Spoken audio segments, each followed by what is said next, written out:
আরে বাবা সাগর 90 সাগর তো সাগর কমাতো 90,000 টাকা সম্পদ নিয়েছে সাগরতে গাল মেরে নিয়েছে। শুনলি না তো পুরো কথাটা। হ্যাঁ বলো। এবার সাগর কোথায় পেলো টাকাটা জিজ্ঞেস কর। যায় না কত হয়েছে এই যে 90, এই দেখে এই যে 90,000। যায় হাত দিয়ে কত না জুতো এই, পাবি না এত এই যে 90,000 দেখ শঙ্করের হাতে।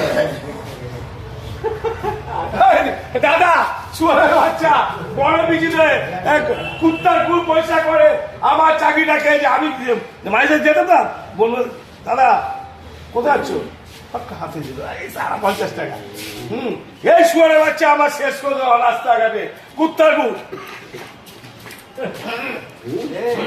আর আমি তাকে যে মশাই দিয়ে আমি যাবো কুত্তার কুল শুয়ারের বাচ্চা পয়সা করে আমাকে সপ্তাহে আমাকে ভোট 50 টাকা দিত হ্যাঁ এই শুয়ারের বাচ্চাটা দিল না গেল